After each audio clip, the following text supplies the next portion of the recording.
Assalamualaikum warahmatullahi wabarakatuh.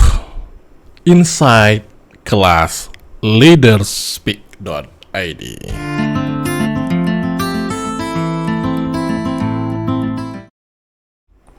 Hari Senin yang lalu saya mengikuti kelas leaderspeak.id. Di kelas ini forum yang ada setiap minggu, Anda bisa mengikutinya. Dilaksanakan secara Zoom setiap hari Senin jam 20.00 oleh para pembicara-pembicara yang berbagi idenya.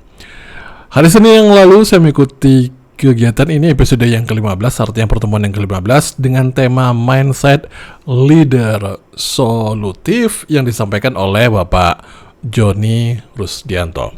Video ini saya ingin berbagi tentang insight yang saya dapatkan, sama dengan kegiatan merekam makna seperti yang saya sempat ceritakan sebelumnya.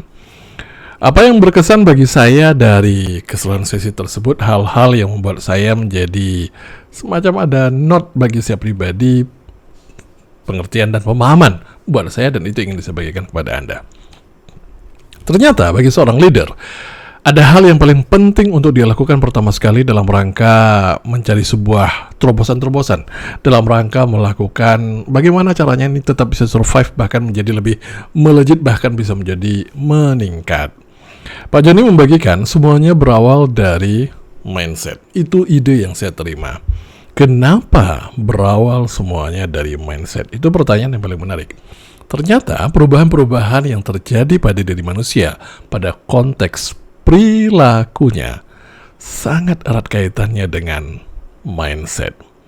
Ketika mindset seseorang berubah, maka emosinya berubah, perilakunya juga ikut akan berubah.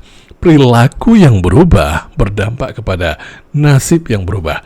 Nasib yang berubah berdampak kepada destiny, takdir, masa depan, kehidupan yang ingin dicapai oleh seseorang, maka ikut juga akan berubah. Hal menarik di sesi ini, contoh-contoh mindset yang bagi saya boleh juga untuk mulai ditiru. Yang pertama seperti ini, salah satu contohnya. Prinsip tentang pensiun. Ya, selama ini ketika orang bekerja pasti akan ada, ayo persiapkan masa pensiun Anda. No problem. Tetapi hal yang menarik bagi saya menggelitik idea dan menggelitik pemikiran saya ketika Pak Joni mengatakan, kenapa harus ada pensiun selama orang tersebut masih bisa melakukan produktivitas? Konsep pensiun kenapa dihadirkan?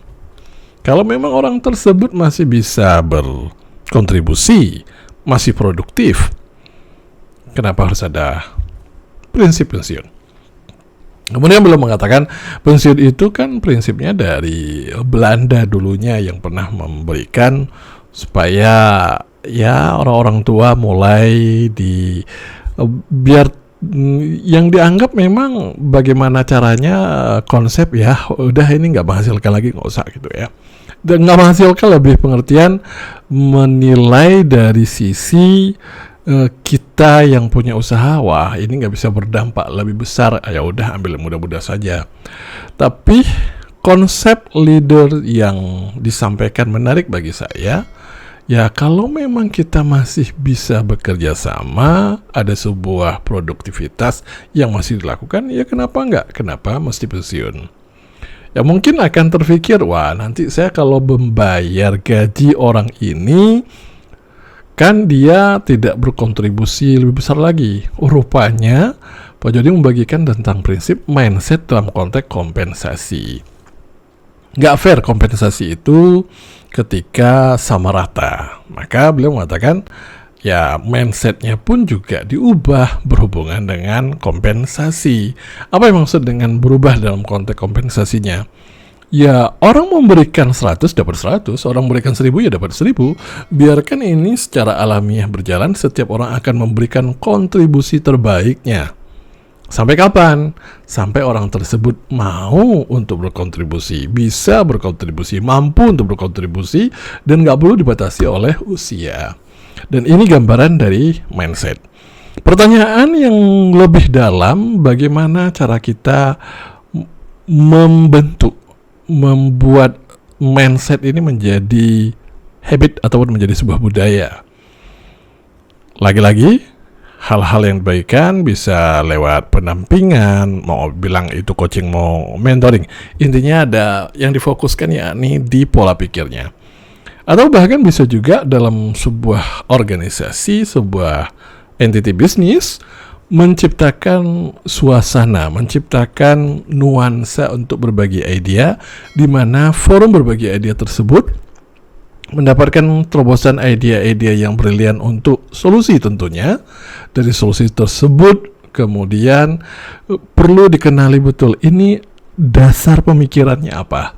Karena dasar pemikiran ini nantinya akan diinstal, akan diterapkan dan berdampak kepada perilaku kepada siapapun. Nah, ini menjadi alasan kenapa mindset, kunci pertama, mindset menjadi hal yang paling utama perlu untuk diperhatikan oleh seorang leader pada saat dia berusaha untuk menciptakan solusi-solusi dan terobosan-terobosan baru dalam kepemimpinannya kepada orang-orang yang dia pimpin. Saya Rahmat Syah. Wassalamualaikum warahmatullahi wabarakatuh.